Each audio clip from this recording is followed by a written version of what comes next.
saluons au nom de Jésus-Christ. Nous disons merci à Dieu de ce qu'il a permis que nous puissions encore nous rencontrer aujourd'hui pour les études bibliques. Bénissons aussi les responsables de l'Église. Bénissons tous les membres de l'Église Foi Victoire pendant cette période si difficile que cette fameuse maladie coronavirus menace. Mais Dieu nous soutient, Dieu nous fortifie et Dieu nous rend capables. Voilà pourquoi aujourd'hui nous allons continuer avec le chapitre 13 pour terminer avec le chapitre 14. Les deux chapitres parlent du premier voyage missionnaire de Paul et Barnabas. Avant d'entrer dans les études de ce chapitre, nous allons prier. Père Céleste, nous sommes vraiment dans la joie. La Bible nous dit chaque chose a son temps. Un temps pour pleurer, un temps pour se réjouir, un temps de manger, un temps de s'abstenir de manger, un temps de prier, un temps aussi de recevoir toutes sortes de bénédictions. Nous voulons te dire merci, Papa. Nous avons besoin d'écouter, d'étudier ta parole, Seigneur. Rends-nous capables, notre Dieu. Nous avons besoin que cette parole nous transforme, que cette parole nous apporte de bénédictions, notre Dieu. Merci, Seigneur, notre Dieu. Saint-Esprit, rends-nous capables, notre Dieu. La Bible nous dit, dès que le Saint-Esprit descendra en vous, il vous conduira dans toute la vérité, il vous enseignera toutes choses. Saint-Esprit, enseigne-nous, notre Dieu, pour ta seule gloire, au nom de Jésus-Christ. Amen. Les chapitres 4 et chapitre 13, nous avons épinglé 4 points. Le premier point, nous avons parlé que l'Église, le Saint-Esprit et l'Église envoient Paul et Barnabas en mission. Les membres de l'Église, ils étaient contents du voyage missionnaire de Paul et Barnabas. Nous avons vu que le Saint-Esprit accompagnait Paul et Barnabas là où ils partaient. Donc les missionnaires et l'Église était soumise à la direction du Saint-Esprit. Dans le premier point, nous avons vu comment Paul a prêché à ses gouverneurs de la ville de Chypre. Il s'est converti, il s'est donné au Seigneur. Et nous avons vu aussi dans le premier point que Jean-Marc, le jeune serviteur qui accompagnait Paul et Barnabas, c'est celui qui avait écrit l'évangile selon Marc. C'est celui qui était le jour qu'on avait arrêté Jésus, qu'on voulait arrêter Jésus à Gethsemane, que lui n'était pas au courant. Quand il était informé, il est sorti vite dans son lit pour aller informer Jésus. Arrivé à Gethsemane, on a touché les draps, il a laissé les draps, il a fui nu, il a abandonné Jésus-Christ. C'est le jeune Marc qui accompagnait Barnabas et Paul. Ça, c'était le premier point. Le deuxième point, Paul et Barnabas, après avoir terminé le travail à Paphos, ils avaient décidé d'aller dans la ville ou bien l'assemblée d'Antioche de Pisidie. Là, nous avons vu, c'était dans le chapitre 13, de 13 à 29. C'est le deuxième point, Paul, qui est entré dans cette ville d'Antioche de Pisidie. Il a parlé sur la mort de Jésus-Christ. C'était le deuxième point. Jésus a parlé et Paul a prêché sur Christ est mort. Dans des synagogues, c'était des endroits où on lisait une portion de la loi de Moïse et les prophètes. Ces jours-là, ils avaient lu les chapitres, les livres de Deutéronome chapitre 1er et Ésaïe chapitre 1er. À travers ces portions de la parole de Dieu, Paul a prêché sa parole dans les synagogues. Le premier discours, c'était sur Christ est mort. Le troisième point que nous avons vu avec vous, Paul il a touché un autre point important. Christ est ressuscité d'entre les morts. Comme il savait qu'il était en face des hommes qui ne voulaient pas entendre que Jésus-Christ était crucifié sur la croix, Paul passait directement pour édifier le peuple qui l'écoutait, parler sur la glorieuse résurrection de Jésus-Christ.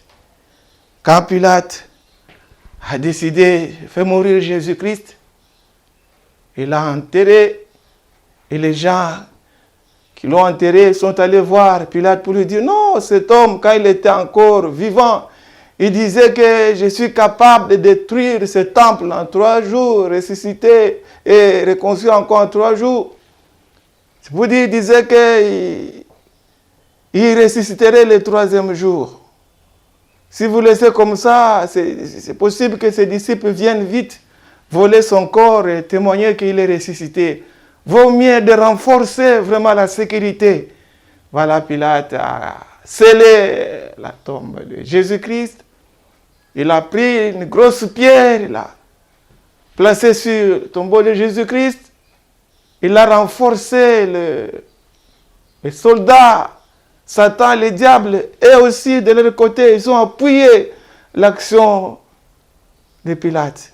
Mais ce qui est vrai, Dieu est Dieu. Ne peut jamais arrêter le plan de Dieu, ne peut jamais arrêter le dessein de Dieu. Ce que Dieu décide d'accomplir dans la vie de quelqu'un dans ce monde, il n'y a personne qui pourra s'élever, même les diables. Et même la terre était incapable d'arrêter Jésus. Combien de gens sont morts aujourd'hui? Des hommes qui parlaient par-ci, par-là, qui se croyaient être des dieux de ce monde. Mais jusqu'à aujourd'hui, la terre les engloutit, la terre les arrête. Mais Jésus, la terre est incapable d'arrêter Jésus. La grosse pierre qu'on avait placée sur le tombeau de Jésus était incapable d'empêcher Jésus. Même les soldats étaient incapables. Satan et les diables étaient incapables d'arrêter Jésus. Jésus est sorti victorieux. Jésus est puissant. Et les gens qui l'ont vu, ils ont témoigné. C'était ses disciples qui l'ont vu pendant 40 jours, qui l'ont vu. Et c'est eux qui sont aussi aujourd'hui des témoins de Christ. Et ce que nous avons vu avec vous dans le 3e point, et quand Paul a terminé à prêcher, les gens qui étaient contents couraient vers Paul, suivaient Paul jusqu'à la maison pour lui dire non, Paul, vous nous avez prêché, nous vous proposons encore la semaine prochaine, ou bien le sabbat prochain, nous voulons encore t'écouter. La nouvelle s'est répandue dans toute la ville. Et les gens ont décidé de venir écouter Paul. Et quand Paul est entré dans la synagogue, il a rencontré des juifs non convertis. Ils ont commencé à discuter avec Jésus, avec Paul. Ils ont commencé à contredire Paul, discuter, contredire, même l'injurier. C'est pour dire, mais bien-aimé, tu peux prêcher la parole de Dieu. Tu peux rencontrer des gens qui peuvent s'opposer à toi. Tu peux rencontrer des gens qui te critiquent. Tu peux trouver même des gens qui sont tentés de t'insulter comme on incitait Paul et Barnabas. Et quand les païens qui étaient convertis, les juifs convertis sont entrés dans la salle, on voit comment Paul discutait avec les non-juifs, les juifs qui n'étaient pas convertis. Paul a dit, mes bien-aimés, le message que je vous ai adressé ou j'adresse, c'est à vous, premièrement, que Dieu a envoyé ce message. Comme vous refusez, vous abandonnez ce message, nous allons tourner vers le païen. D'ailleurs, Dieu nous a appelés pour aller vers le païen. Comme vous ne voulez pas écouter la parole, comme vous ne voulez pas obéir à cette parole, nous allons tourner vers le païen. Et quand les païens ont entendu ce que Paul disait, maintenant c'est à eux que la parole doit être adressée. Les païens étaient tellement contents, ils louaient Dieu, adoraient Dieu.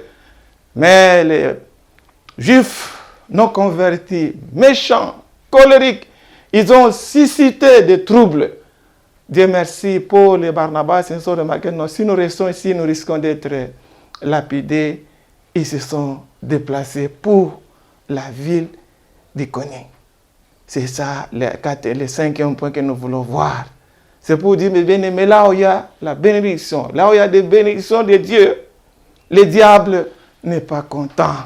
Le diable suscitera toujours des problèmes pour troubler, pour empêcher que les enfants de Dieu puissent être dans la joie et dans la paix.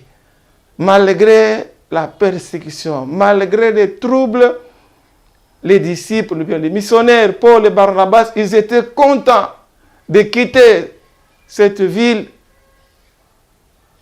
en voyant comment quelques hommes et les femmes qui se sont convertis. Il y a quand même des gens qui se sont convertis, les gens qui ont cru à la parole de Dieu. Ils n'ont pas regardé ce que les juifs non convertis, ils discutaient, ils s'opposaient à Paul, ils critiquaient, ils contredisaient même ce que Paul avait prêché. Mais Paul et Barnabas étaient contents de voir, il y a quand même des gens qui sont convertis, des gens qui ont donné la vie au Seigneur, les gens qui ont quand même accepté la parole. C'était la joie des disciples.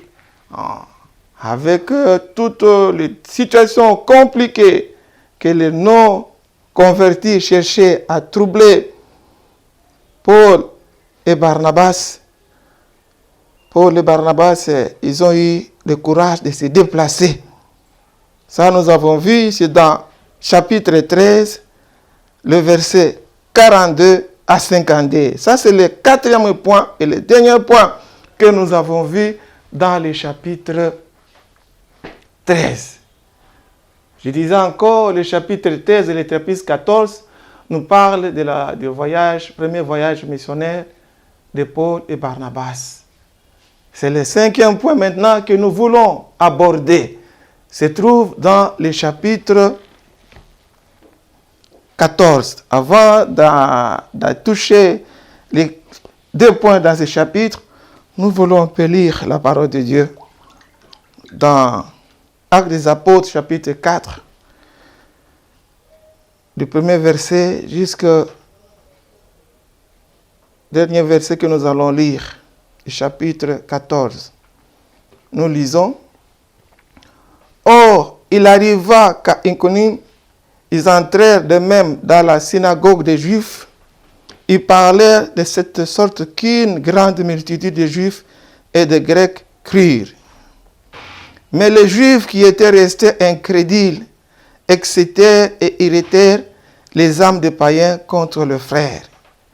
Ils passèrent donc là un assez longtemps, parlant avec une pleine assurance dans le Seigneur, qui rendait témoignage à la parole de sa grâce, permettant que se fît par leurs mains des miracles et des prodiges. Mais la multitude de la ville se divisa. Les uns étaient pour les Juifs, les autres pour les apôtres. Et comme les païens et les Juifs, avec leurs magistrats, se mettaient en mouvement pour les outrager et les lapider.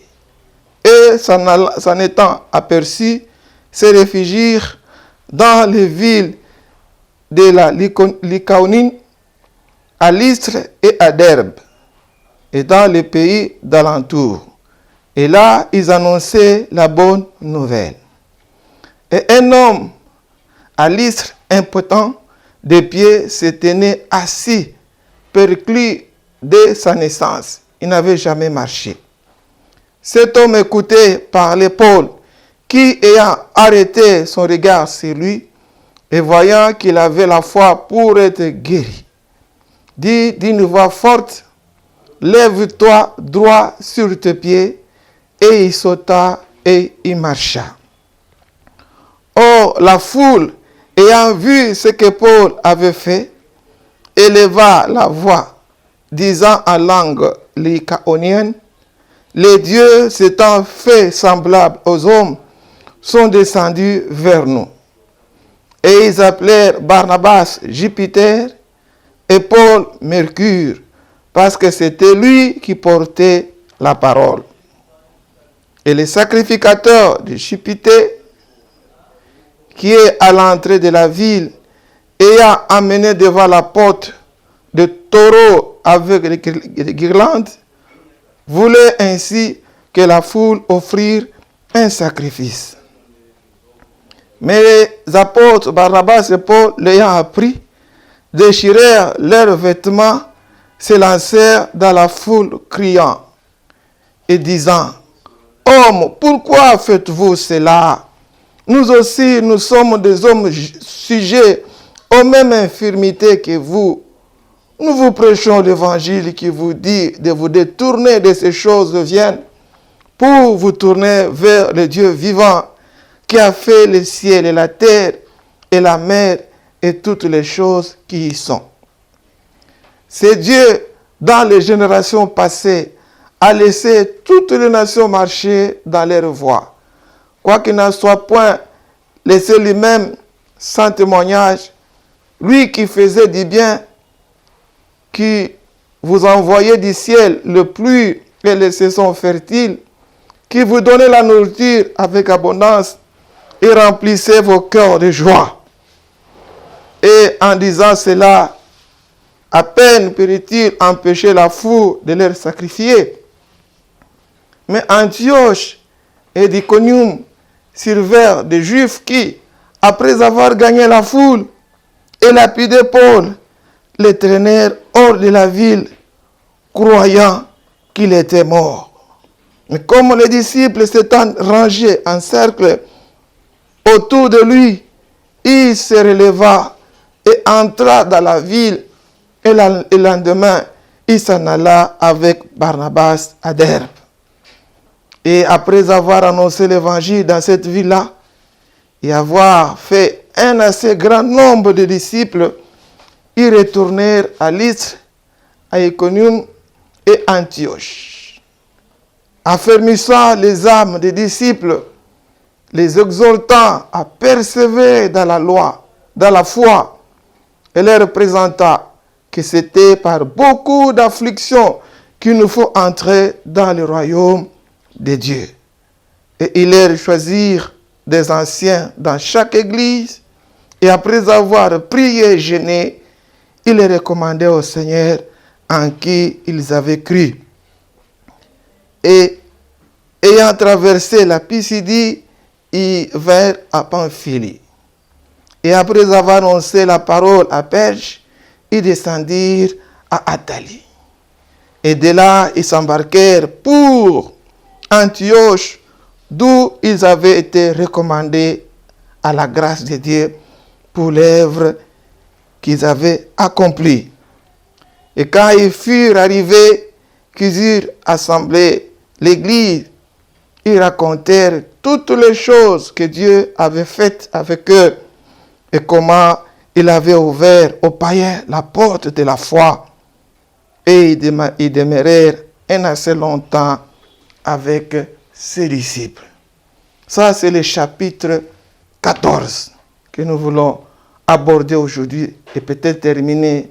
Là, nous allons épingler seulement 2 points essentiels pour terminer ce chapitre. Peut-être la semaine prochaine, Dieu nous fera grâce. Nous allons toucher le chapitre 15. Je disais que le quatrième point que nous avons épinglé, étudié dans le chapitre 13, parlait des résultats de la prédication de Paul à Antioche de Pisidie.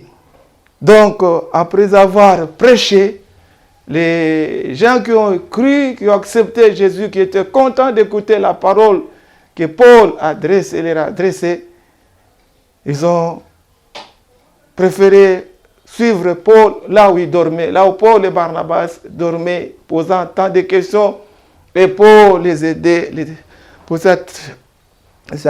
édifier, les fortifier, de continuer à s'attacher à la parole de Dieu.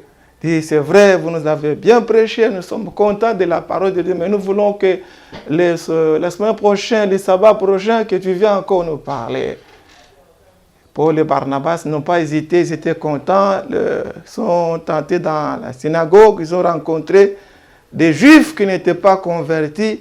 Ils ont commencé à discuter avec Paul, ils ont commencé à contredire le message de Paul, ils ont commencé à l'injurier. Et comme les païens et quelques Juifs qui étaient convertis, ils étaient pour Paul, la Bible nous dit qu'il y a eu des camps. Il y avait les camps de ceux qui étaient pour les Juifs et les camps qui étaient pour les apôtres. Et les Juifs non convertis, ils ont suscité des troubles. Barnabas et Paul, ils ont compris que nous risquons d'être lapidés. Vaut mieux que nous puissions nous déplacer. Ils ont décidé d'aller dans la ville d'Icône. C'est le point 5e point que nous voulons aborder maintenant. Je vais encore me répéter pour vous dire, bien-aimés, quand nous sommes à Christ, là où il y a des bénédictions de Dieu, là où il y a la main de Dieu, là où il y a la bénédiction de Dieu, le diable ne te laissera pas. Le diable ne nous laissera pas. Le diable fera tout pour nous troubler, fera tout pour nous enlever la paix. Mais ce qui est vrai, si nous restons attachés à Dieu, Dieu viendra toujours à notre secours. Voilà, Paul et Barnabas, ils ont quitté la ville d'Antioche de Pisidie pour se retrouver dans la ville d'Icône. Là, quand il est arrivé, là, précisément, c'est dans le milieu païen. Si vous m'avez bien suivi depuis le début, chaque fois, Paul et Barnabas entraient dans les synagogues,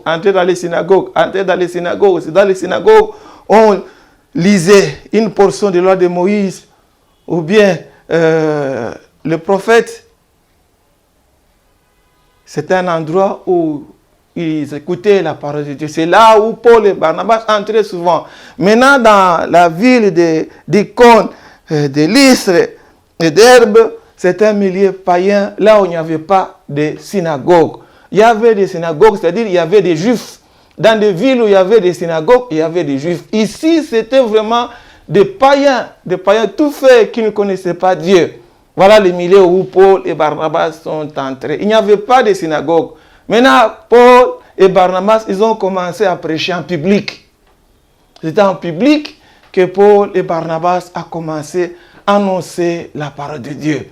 Et pendant qu'il annonçait la parole de Dieu, il y avait un homme boiteux de naissance, connu de tout le monde. Mais quand Paul prêchait, lui, il était attentif. Il écoutait et la foi.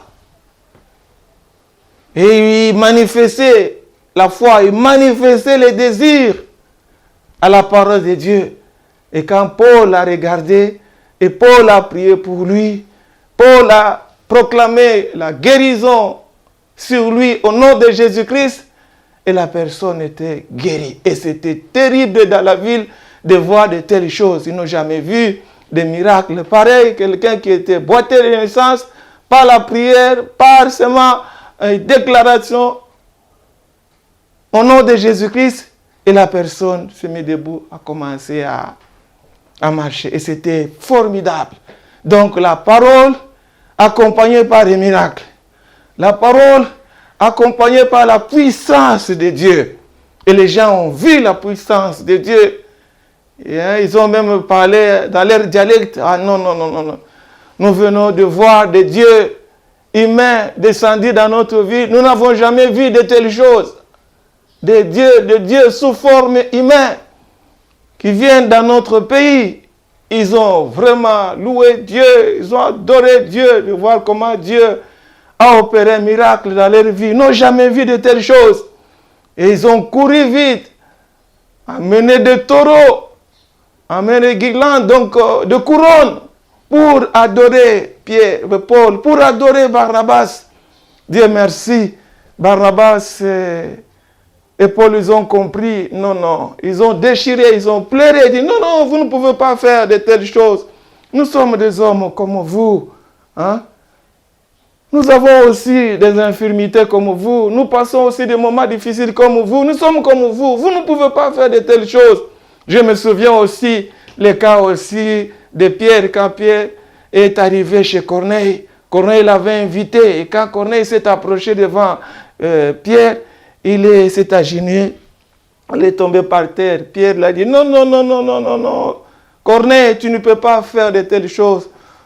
Nous sommes des hommes comme vous. Tu ne peux pas. C'est à Dieu qu'on doit adorer. Voilà pourquoi il est bon pour nous, les serviteurs de Dieu.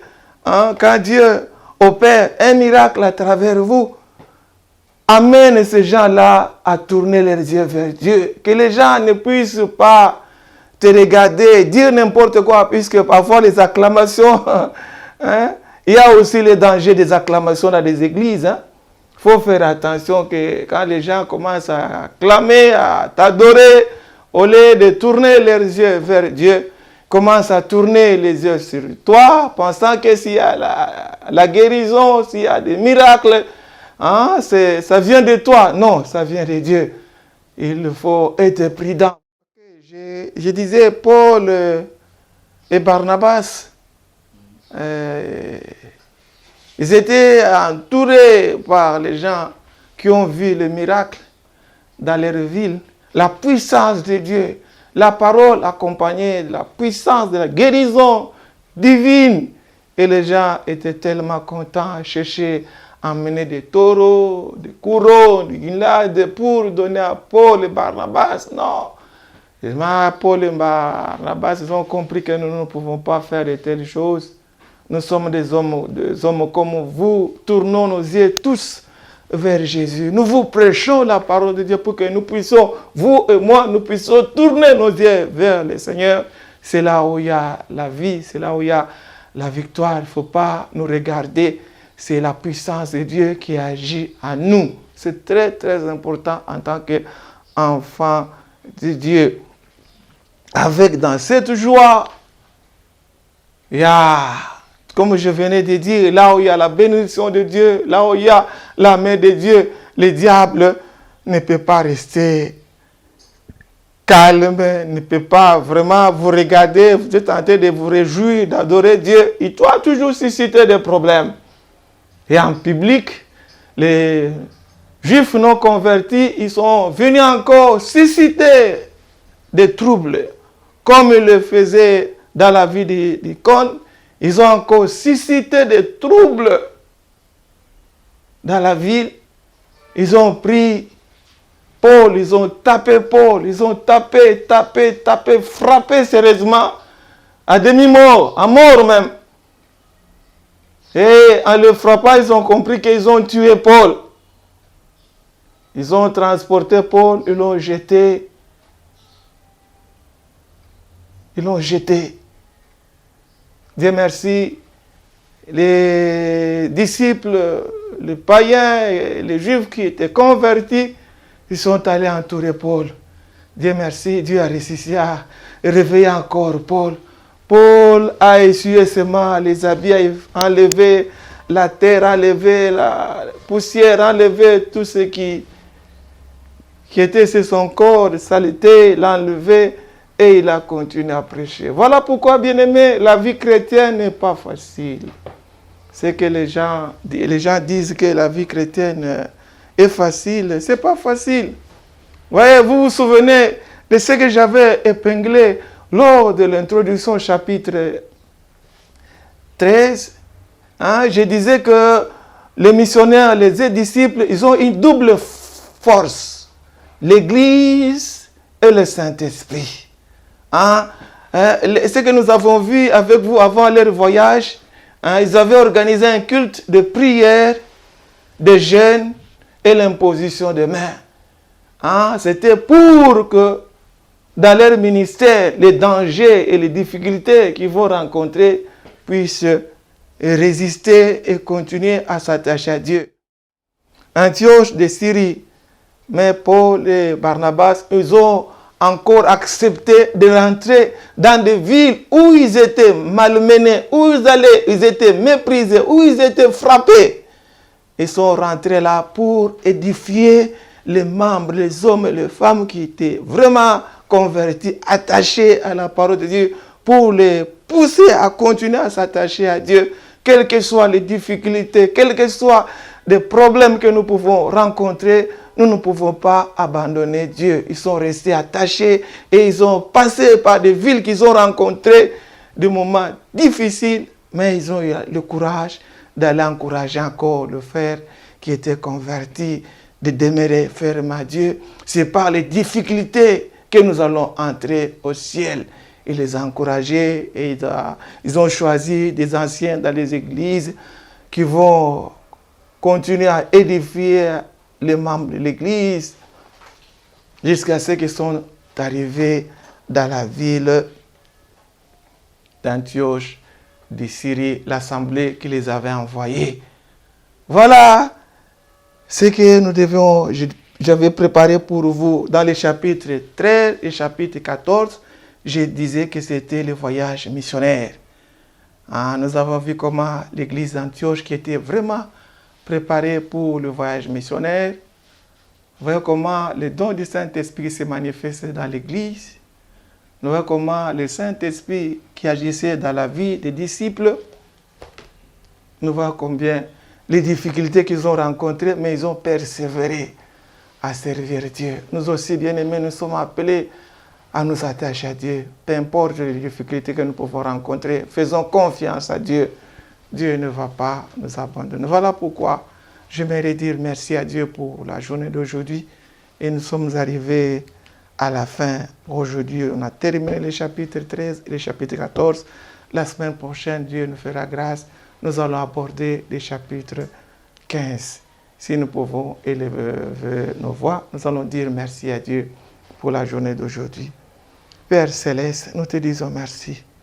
Tu nous as aidés à terminer les chapitres 13 et les chapitres 14. Papa, tu nous as fait voir que la vie chrétienne n'est pas facile si le Saint-Esprit ne nous accompagne pas. Seigneur, nous avons besoin de marcher minute par minute, heure par heure, seconde par seconde, chaque jour avec le Saint-Esprit. Tu nous as fait voir combien Paul et Barnabas, ils ont rencontré des difficultés dans leur ministère. Oh Dieu, ils sont restés attachés à toi. Oh Dieu, nous voulons aussi nous attacher à toi. Donne-nous le courage de persévérer, Seigneur, compter sur toi. Fortifie-nous, Éternel. Rends-nous capables, notre Dieu, à rester fidèles à toi, Jésus. Je profite pour prier pour l'Église, Frère Victoire. Bénis les mamans, bénis les papas, les jeunes de l'Église, Frère Victoire. Pendant des moments difficiles que nous traversons, Père, nous te faisons confiance, Éternel. N'est-ce pas, toi, tu nous as donné cet endroit que nous sommes en train d'ériger un temple pour ta gloire, notre Dieu. L'or et l'argent t'appartiennent, Seigneur. Le moyen vient que de toi, Jésus. Nous tournons nos yeux vers toi. Toi, tu savais qu'un jour, cette situation difficile viendra nous visiter, Seigneur, notre Dieu. Et tu savais combien, Seigneur, tu vas nous soutenir, tu vas nous protéger, Père. Bénis tout un chacun de nos pères. Nous te disons merci. Nous prions aussi pour toute l'Église chrétienne dans le monde entier, Seigneur. Oh, bénis, Seigneur, ces églises, bénis ces enfants pour ta gloire. Au nom de Jésus-Christ. Amen.